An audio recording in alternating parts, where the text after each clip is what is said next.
Welcome to part 3 in the National Caregivers, National Family National Caregivers. Family Caregivers, I don't have it written down, Association, or a month. Yes, And we're month, talking yes. about resources this time. Yes, yes.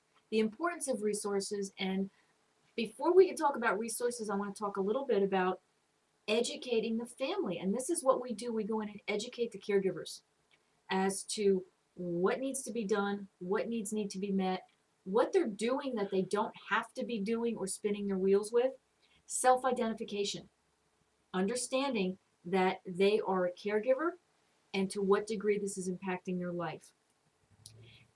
And then the next step is most people, if they ask for help, feel that it's a failure on their part to provide the needed care, when it's not. It's part of your job as a caregiver to actually bring in all of the different people you need in order to provide care. Just like it takes a village to raise a child, it takes a village to care for somebody. When you go to a doctor's office, you don't have just the doctor providing care. You've got the doctor, the nurse, the secretary, the lab tech.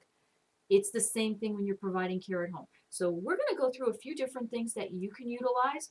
One is calling in an independent person. We, through Brook Healthcare, provide what is called a pre-needs assessment. And what we do is we come in even before you think you need assistance. And we will help you identify what can the client do for themselves, what are the jobs that you do for the client, what is not being met. And we help to break that down for you. And many times the family can pick that missing piece up and continue on without having outside help. Sometimes it's a matter of utilizing other resources you have at hand. Number one, utilizing church people. Church people love to help. They want to come in and do things. Even to provide, sit there with your loved one while you go get your hair done. Go food shopping. Go Christmas shopping. Okay, that's an important piece of caregiving, is having somebody there so you can do those other things and then make for a nice holiday. If you don't get out and get those other things done, you don't have a nice holiday for someone. Using outside agencies, such as Brook Healthcare, to come in and provide those respite services. Somebody to come in 1 day a week, 1 day every 2 weeks. Again, so you can get all of those errands done at one time. Sometimes it's a matter of so you can go take a shower and watch your favorite TV program. It's very simple, and it's those little things that help you to relax and rejuvenate a little bit. Utilizing family or neighbors. Family and neighbors generally want to help. They don't know how to help.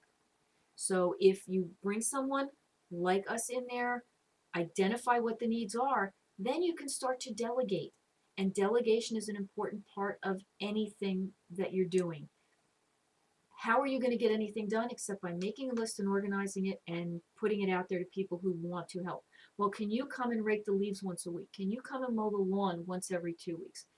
Getting those little things out there, very important. Other things you can do is pull in respite services. These are organizations that provide maybe weekend care for up to a week at a time, where you can go into an extended care facility, send your loved one there if you're going to take the family and go on vacation. A very important piece of allowing yourself to rejuvenate. And we can help people in the Midlands area find those respite places. There are many available out there. Transportation, getting your loved one to and from a doctor appointment. And we've got access to those as well. A very good one in the Midlands area here is Senior Express.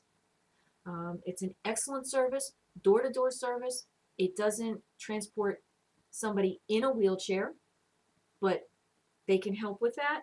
Geriatric case managers are a very important piece of the aging in place process.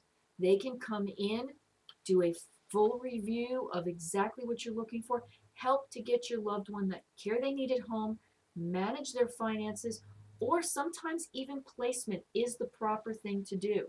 If they're no longer safe at home, if it's not safe for you to care for them, because you as a wife weigh 95 pounds and you're trying to care for your 250-pound husband who's had a stroke, it's not safe to lift him, move him.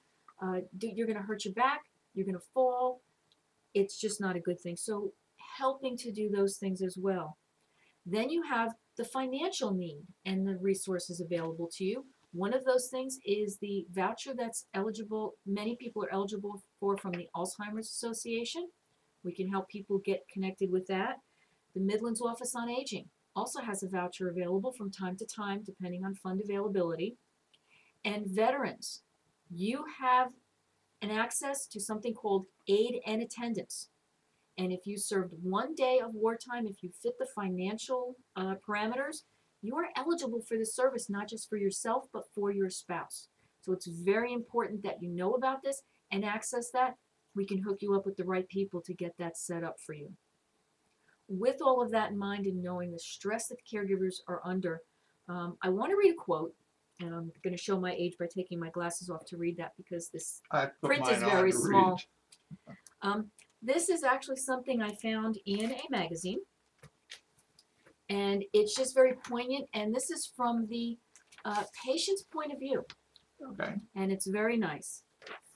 It helps caregivers maybe to hold their patients a little bit and understand what the client themselves, what the patient is going through.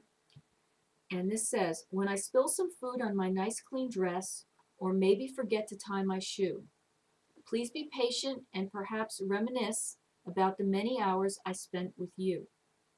When I taught you how to eat with care, plus tying laces and your numbers too, dressing yourself and combing your hair, those were precious hours spent with you. So when I forget what I was about to say, just give me a minute or maybe two.